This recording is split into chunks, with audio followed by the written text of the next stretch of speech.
Welcome to Inside the Collective, where we dig into the thinking behind how people work. A quick note before we get started, this is one of our origin sessions. 6 early conversations recorded when the show was still finding its shape. It's grown since then, but the thinking in these still holds up. If you want, jump to Season 1, Episode 1, or stick around for this origin session. Production's a little rougher, but the conversation's worth it. Let's get started. Today, we're going to be chatting with Kristian Jones, a creative director, interior architect, and experienced designer. So over the past 20 years, Kristian has led major projects across Asia and Europe with some of the world's most recognized brands, think Google, P&G, Microsoft, and Alliance. But really what stands out is the way he uses space to create emotional connection, spaces that don't just look good, but feel right. So I'm really looking forward to this one. Kristian, welcome. Do you want to maybe give us 30 seconds overview of you? Yeah, quick 30 seconds. So got about 20 years experience. Educated as a furniture designer into ceramics at university, and then moved into teaching at a youth offenders prison for half a year, and then moved into a small design and build business in Leicester for 3 years, which has now become quite a big hospitality business now. But and then worked in London for 8 years, working for a small boutique architecture firm where we looked at residential work, commercial, and private, as well as doing corporate interiors for offices. And then one of our the fun projects we used to work on with the Manolo Blahnik luxury stores around the world. My boss was actually CEO of Manolo. She's now the CEO of Manolo Blahnik, so we used to have Manolo in the office, which is good fun. And then I suppose post financial crisis, fancied a bit of a change, and then got the opportunity to move to Singapore to work for Fitch. So I was there for 8 years. I think Fitch was probably big career change for me. I think that really shifted me from typical architectural space into thinking more strategically and a lot around brand and how to bring those sort of emotional sort of constructs together within different types of spaces and places. From there, we won the Microsoft headquarters project in Singapore. I saw the opportunity into workspace and where strategy between sort of workplace and retail. There's quite similarities and seeing how I can move across. So went and moved to Siren Design, got to work on Google project and lots of other great places, and then moved to Unispace. There's more design construction. And now I've set up my own business for sort of 2 years, working on some of my own projects, but also working with other companies as well on different types of retail projects, workplace projects. I'm also working on an airport project at the moment. Nice. Libby, when we spoke with her a while back, she had worked on an airport here in Australia. So a couple commonalities there. If you could explain to somebody who knows very little or nothing about what you do, how would you describe it to them? Well, I think sometimes my family always struggle to understand what I do, because I think simply I sort of say I'm an interior designer because I think it makes life a bit easier. Sometimes people think I'm a graphic designer because I've worked in branding agencies, but I sort of very much sort of work. I'm sort of an trained interior designer, but I work in those sort of grey spaces. So spaces where we can really sort of bring connections with the brand. So when we talk about brand experience and what is brand experience, I see it very simply as just creating these sort of emotional connections between users and the brands and the different places that you may do that. So when I say about those sort of grey spaces, so we think about the different places that happen, so the physical spaces. So that's sort of where my sort of strong suit is with interior design and architecture and those some more physical attributes of where people might be. But then also start to look a lot more into human side, so community, social, those types of activities that act as a layer that come into those sort of touch points, as well as the digital and technology as well. So combining those sort of three sort of pillars and bringing them together to create a sort of a signature brand experience. So when I look at experience, what we try and create for each brand is very much what we call an experience signature. So something that's unique and definable for those brands. I'm going to jump ahead on this one, but who do you think is providing the best brand experience signature right now? I could talk about one of my projects, I think, which might be quite good. I think that's one that actually also defined my career a little bit as well. So when I first moved to Singapore, my first account was going to be Nokia. So, and the day I arrived is when Nokia share price nosedived. And working for a sort of a larger agency, when you work on those sort of larger key accounts, you bleed blue for the rest of your life at that agency. So in some ways, it was lucky that Nokia account sort of fizzled down. That allowed me to go into lots of different accounts and different types of retail spaces.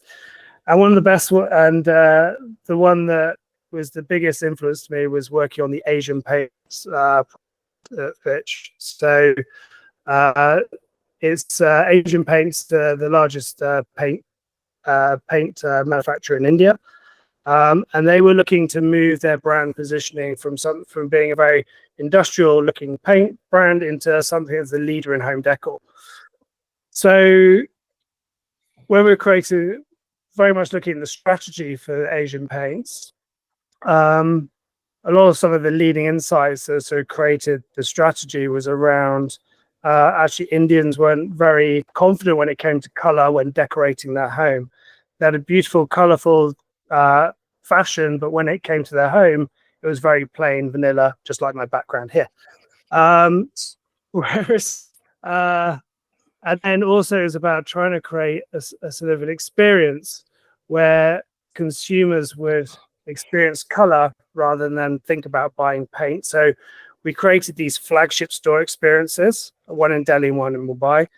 They were all about just inspiration around color. So there was no tins of paint anywhere within the whole experience. It was all about going through and finding inspiration that you love as you go through and collecting that. And at the end, having a home decor, then having an interior design experience where then for the things they liked, they will give a recommendation. And then that will then forward you to the nearest paint stores. From those, we then started to cascade that idea around color and experiencing color through their other tier of network. So into the sort of 200 to 300 stores, which their premium network, where we had some layers of digital interaction around sort of inspiration. We still had the service experience, but we also had the area where you could buy the tins of paint.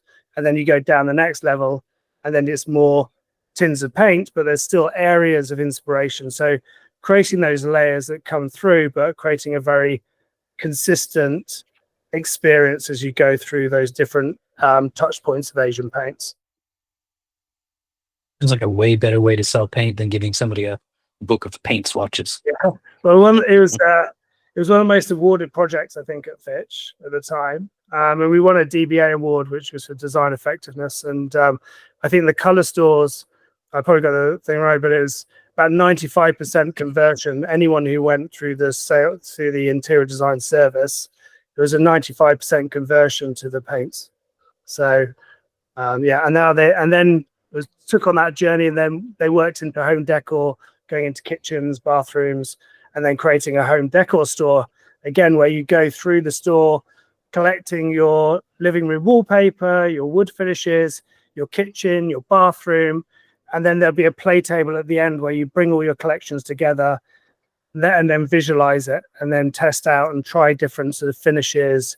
And it's all getting visualized in real life at the same time. So yeah, they're a very bold company. And I think one of the top innovation companies in India when it comes to that sort of spaces. And I think what's great working with them as well is the CEO was also very integrated in the creative process. So we would go there for 2 days, sit in a room with him and the team, and do an innovation workshop about the different types of projects that may be starting to funnel into the future years. So it is a great brand to work with, and I think that's really where I started to move from thinking space of just a physical interior design architecture, but creating lots of different types of touch points, be it physical, human, digital, across the whole customer journey. So it was a very influential project to get to work on with the team. Kristian, that company name was India Paints? Asian Paints. Asian Paints, sorry. Yeah. Awesome. All I can picture is every single client after that coming in saying, so you do 95% conversion rates. Great. We'll take that, please. Yeah, I know. It used to be one of our, everyone would, a lot of Indian guys go, can we have an Asian Paints, please? So it's almost that sort of, but you also would get things where companies would come in. We had one project where they said, oh, can you do the Asian Paints for us? It was a tire brand.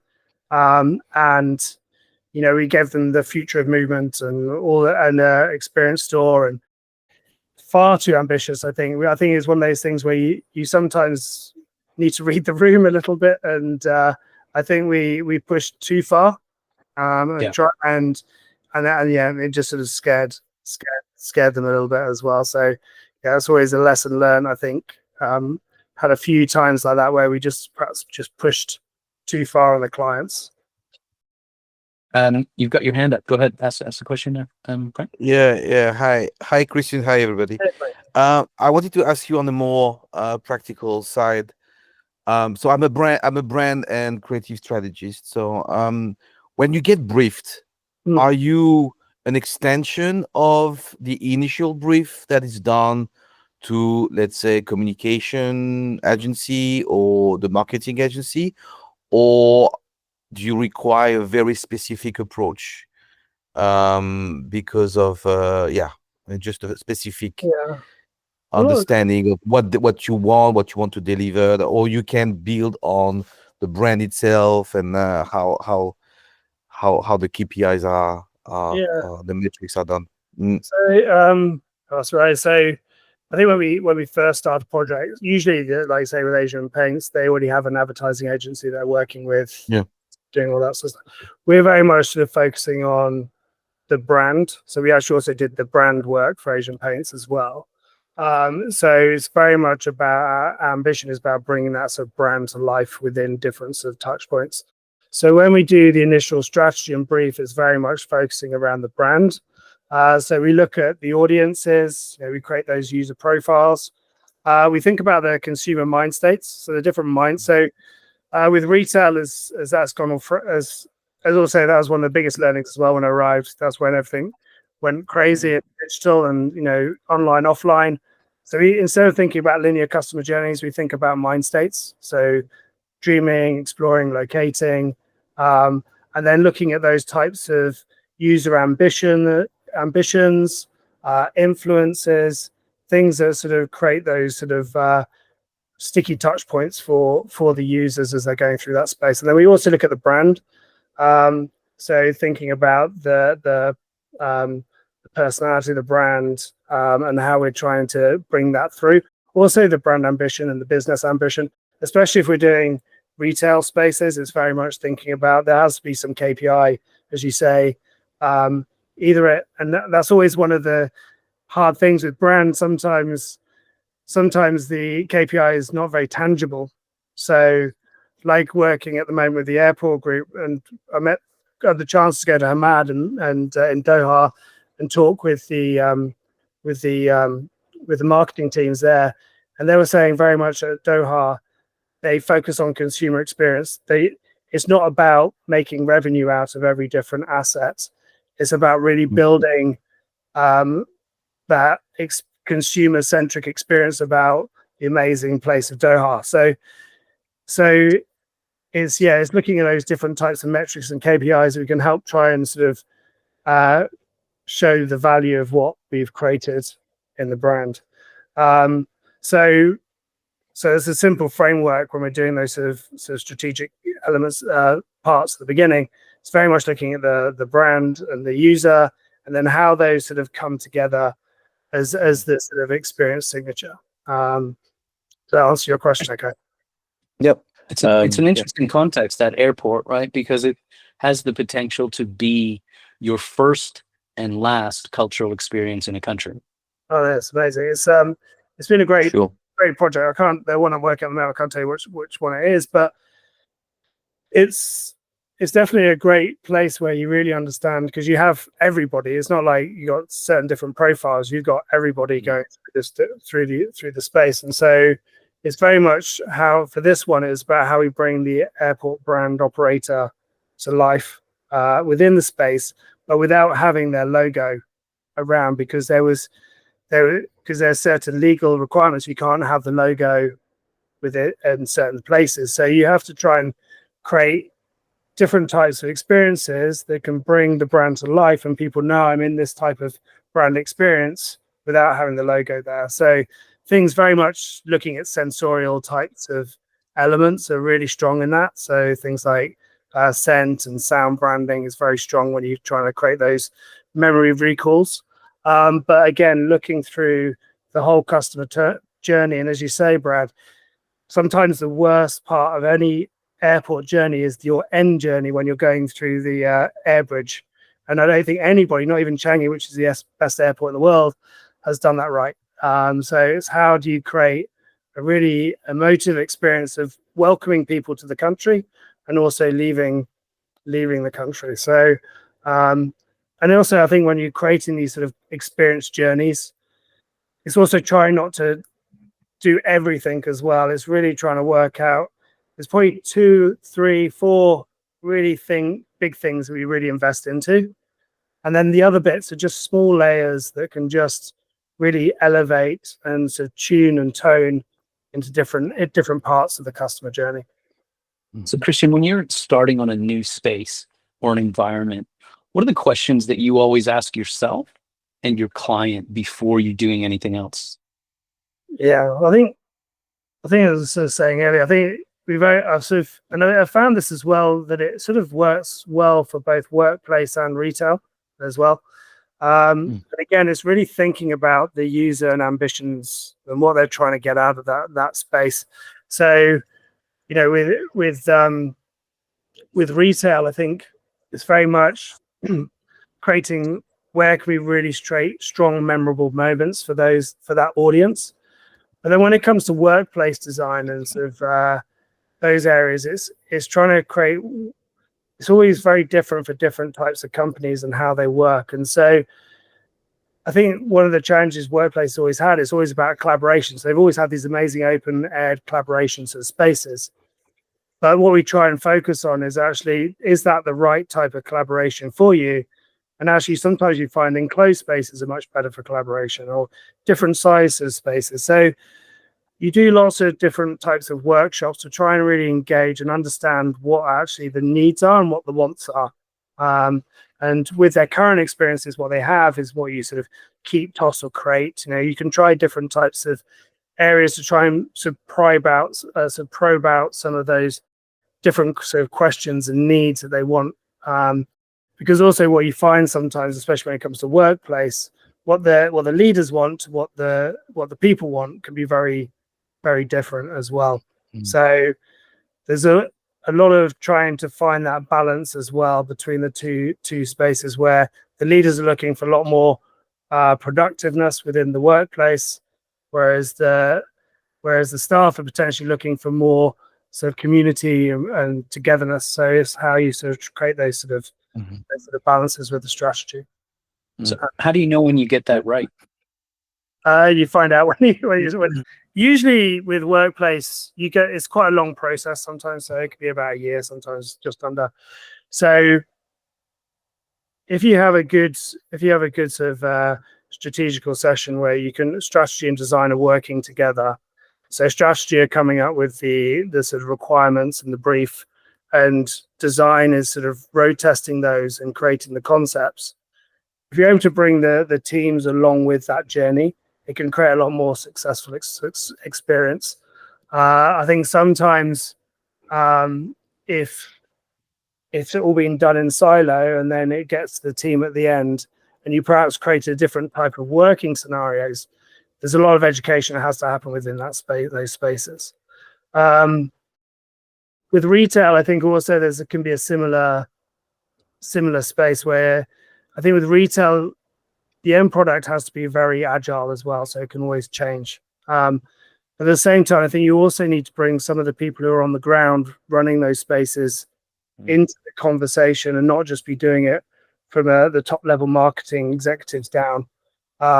Because I've had challenges like that before where it's been all agreed at the top, but then when it hits the ground and the team below are not part of that journey, it causes a lot of issues along the way. So the sooner you can bring those teams in and they can champion those experiences and what you're trying to create, you can then really evolve and grow from there.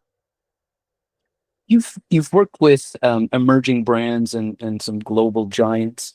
What's one thing that the smaller brands tend to do really well, and one thing that big brands tend to struggle with in creating authentic spaces?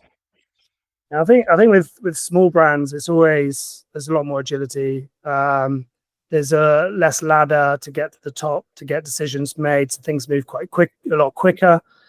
Sometimes a bit more passion around what's being delivered as well. And one of the challenges is perhaps the budgets aren't as big for you, but the pride to support them and get them to deliver is a lot higher, is quite high as well.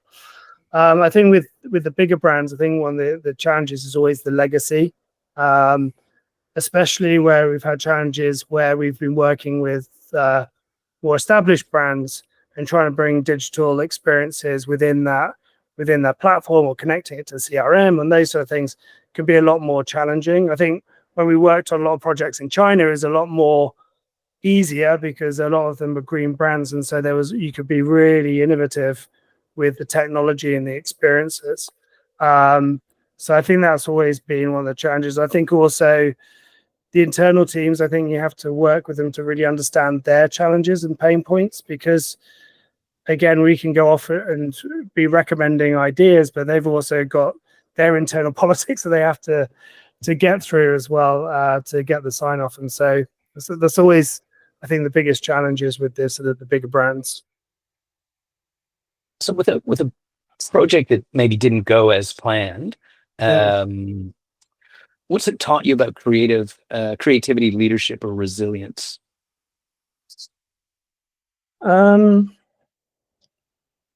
I think my first learning was doing a telco in Singapore, so very early when I got here.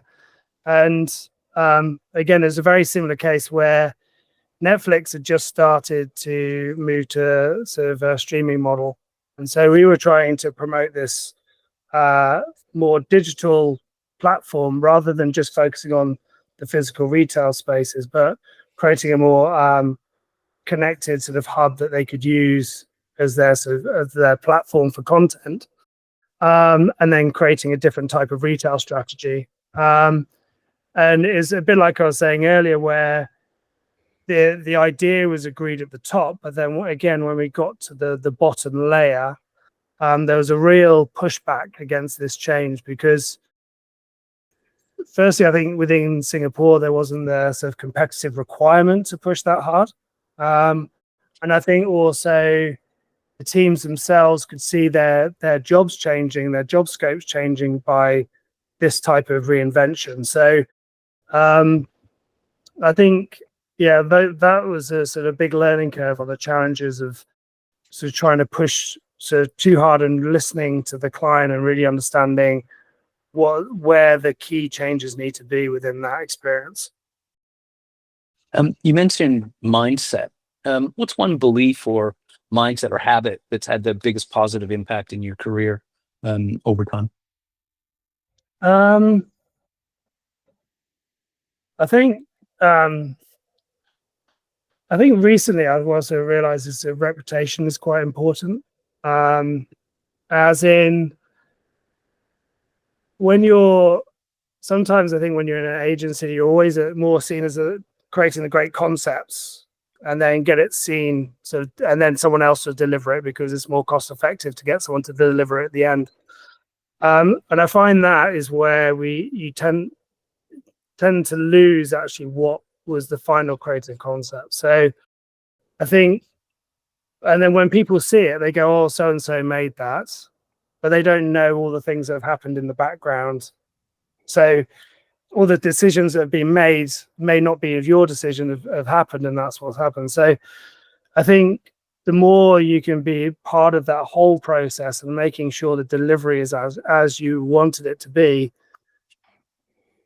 therefore then it sort of brings that, make sure that sort of your reputation sort of holds as a company or as an individual as well.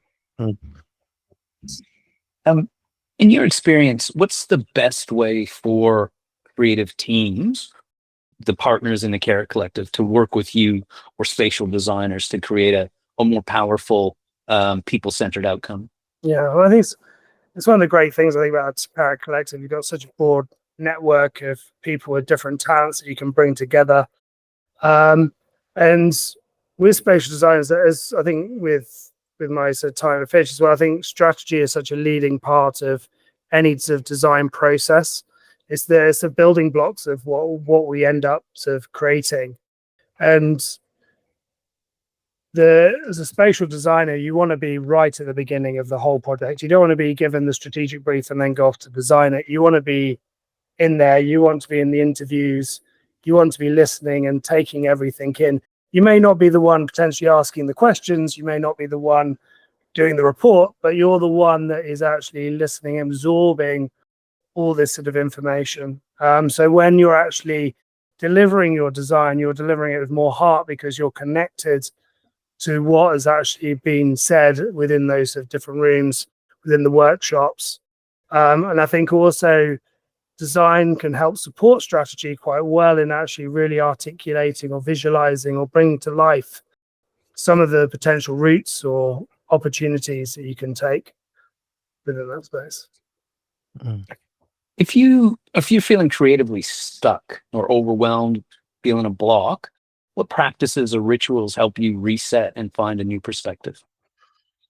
I think for me, I think always taking a break is always a sort of probably a common one, and spending time with the kids and just sort of recentering a little bit is always a good one. But I think generally what I find is usually talking to people. So I think as I move to as I've become self-employed, you're sometimes don't have that network that like you would have in an office that you can really sort of brainstorm and break out some of those problems. So again, working with the Carrot Collective, you have a team where you can find people who have those experiences that you can try and help work with. Also, I've got sort of people, my own network as well that I will talk to, and we also have potentially creative discussions. And I'll critique their stuff, they'll critique my stuff, because I think sometimes if you're working by yourself, you can sometimes not really be clear what you're delivering is the best it could be. So it's always great to sort of talk to other people to really try and push you out of that sort of space. Another one I always find, which is probably a little bit toxic in the way that, but pressure I always find is a good way to sort of break those boundaries. I think sometimes blockages for me might be sometimes indecision. So I think pressure is always that thing. But I could have a lot of time to design something, and I'll just be going around. It's only when you get sort of closer to the due date that things start to really sort of kick in. Now, every project I always go, next time I do this, and it always moves into that sort of toxic pressure. So yeah, that's one that always sort of gets me going as well as the pressure. Feels like that human trait of underestimating what we can do in small chunks daily versus overestimating what we can do in a real concentrated sprint. So what are the sort of shifts you're seeing in how brands think about physical spaces today, especially as the world's becoming more hybrid, digital and flexible? Yeah, I think so like in retail spaces, it's a lot about sort of, because retail is completely convenience now. You can get anything you want wherever you want and get it next day. So the need of the store is changing has now changed, and it's very much about sort of creating those strong memories for consumers when they're in those spaces. Think like brands like Gentle Monster, and the ones that really sort of create spaces. It's all an art gallery, but they do sell glasses. So it's a really creating really strong, memorable experiences that people want to spend time in. I think also making the space agile as well is also a good space. So the work, like a website, the store is always in beta, so it's always can be changed. You can test things. If it's not working, pull it out, put something else in.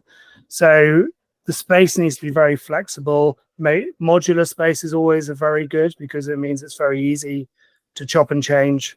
And technology moves so fast as well. You need to make sure the general integration's there, but you allow the spaces to evolve as the technology does. And it's quite similar to workplace as well. I think workplace now, retail has to work there, so real estate has to work a lot harder now. Companies are trying to reduce their real estate, trying to save more money. So how do you make spaces work a lot more harder, but still being able to, rather than just compressing everybody and putting them all on workstations, how do you still, with that reduced real estate, how do you still create those sort of really strong brand memorable experiences for staff, for guests, for future talent, as they go to that workplace? Kristian, I just want to do a time check. I want to be respectful of your time. How are you given where we're at? I'm fine. You good? As long as you like. Oh, awesome. Tamsin asked the question, how much does sustainability come into the work that you do? It's been a big part. Especially in workplace. There's a lot around sort of LEED or green mark credentials. Nearly every company would be looking to that. They may not go for the accreditation, but they'll very much be looking at achieving those standards within the specifications of the design. The construction industry is probably one of the worst contributors to the impact of the planet, and every bit that we sort of work through can help that. So looking at things that are more modular in the way you design, so reducing wastage, I think, is quite an important one in the way we design. Looking at how you can reuse, especially in workplace, you can reuse furniture. There's companies now that can take furniture away, reupholster them, make them good again, and then sell them on and sell them out. So creating that sort of circular economy within the space is as good as possible. So I think it's a very important part, and even if brands are not looking to follow that, that's something that as a designer we always stay sort of conscious with now. And one of the things as well is that I work in Asia, I work across India, potentially into Africa, Southeast Asia. So you're working with different types of capabilities within each different market.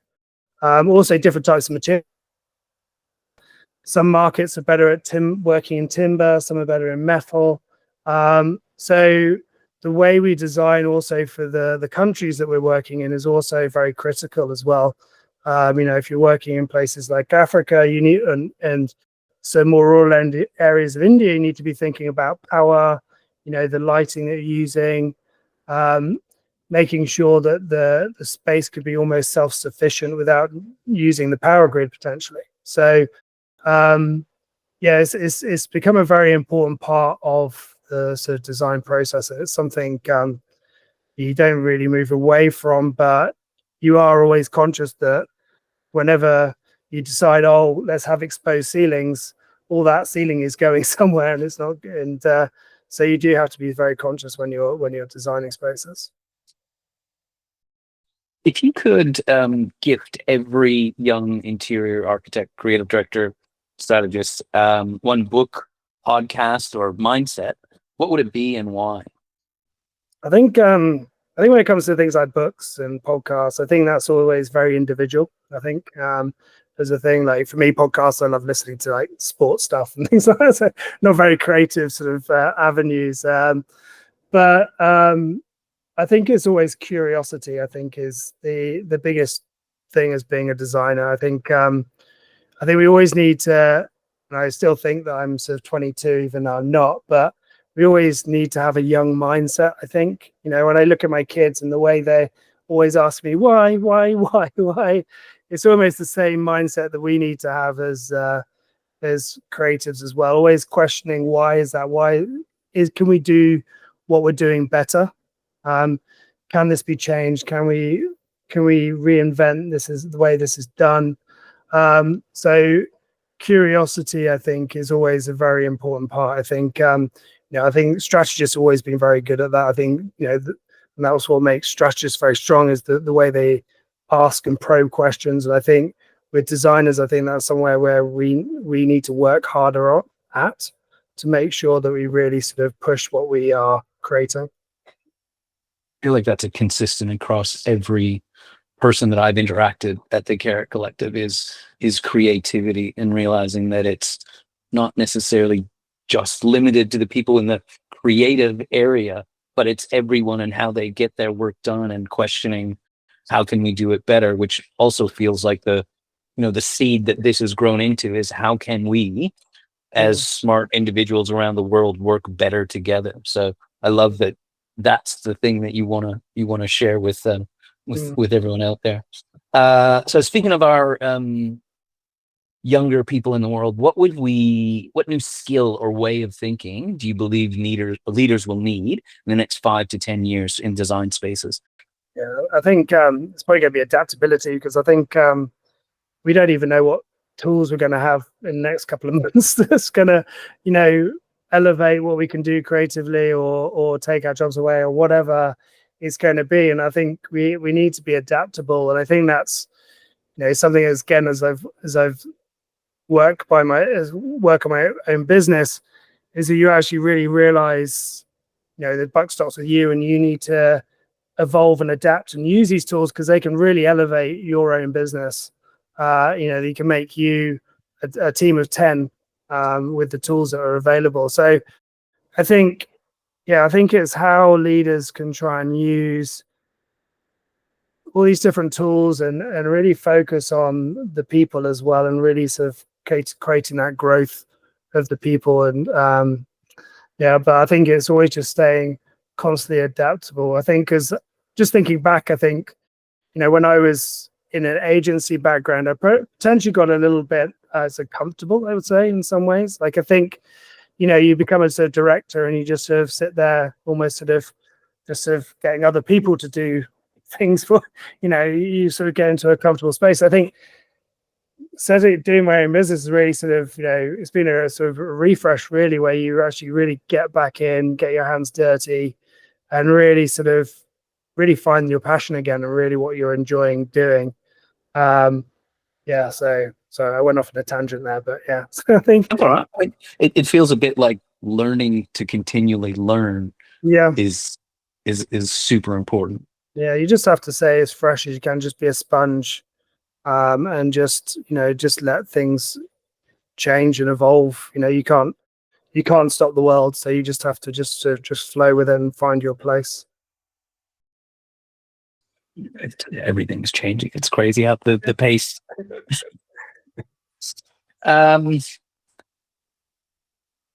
What's a project that's really stretched you, creative, technically, or personal, and what would you have taken away from that experience? Yeah, I think it was my first project I did with my business. I think it was probably so I did an art gallery. It's called the Whale Art Museum in Singapore, and I think it was more personal. I think it was just, again, when you're working for companies, you're winning pitches, or you're working through the work, and you're just sort of more on the grind. And like when you win a pitch, it's excitement for the first 10 minutes, and then everyone goes, oh my god, we've got so much work to do. Whereas how are we going to do it? And then, but when it's your own, like the satisfaction of winning your own projects, it still lasts with me, that you won something. And then again, it's that thing of just you're responsible for everything, chasing the money, doing all the admin, you know, and doing the design work, you know, chasing the contract, doing all these things. I think the rewards from that was so great. It was I think that was probably a more sort of personal thing. sense of ownership changes everything. Yeah, no, it was really good. It was a normal. I think every project always challenges you. Every project is always different. And again, that's why also I think adaptability is so important, because one process doesn't always work, and you always have to evolve and change the process as you go. Clients change their process. You have to educate them. You have to take them on a journey. So I think adaptability is always very important. It makes me think about, I was listening to what probably is a very boring podcast to most, but it was two negotiators talking about how they go in and get the effective outcome that they want. And the one guy said that his number one skill set is flexibility and adaptability in that negotiation. So he never walks in with a set outcome, because that predefines every question he'll ask in between. And it feels like that adaptability is what's super important for you in getting the best outcomes here. Yeah. If you could leave us with one piece of advice about creating spaces that leave a lasting impression, not just visually, but emotionally, what would it be? I think like I said earlier, but we said almost like the pecan rule, where you almost, as you're going through a customer journey, always focus on what are perhaps those 3 or 4 really key areas that you really want to invest into. So like any great movie or roller coaster, you have those peaks and dips and lulls, unless it's John Wick, where it's just like complete sort of carnage. But it's creating those different flows through the experience, I think, is very important. I think, and then how you create just different layers through different types of mediums to create sort of great experiences. I love the answer, but now I'm like, I got to go watch John Wick again. Our traditional closing question: what would you do if you were not afraid? I probably would have set up my own business years ago if I was not afraid. Yeah, I think I'd still be doing design if I wasn't afraid. But I think, I probably would have moved. Set up my own thing ages ago. I think if I was not afraid. I think it's always a challenge, isn't it? It's the fear, and I think once you get thrown into it is when you actually find out you can actually do it. There's a real combination of people that start things, right? There's that bravery, confidence, and terror that just makes us do it. So I love hearing it. So that's going to be a wrap. Big thanks to you, Kristian, and to everyone listening. It's chats like this that help us get better at what we do and how we do together at the Carrot Collective. So thank you so much for being part of it.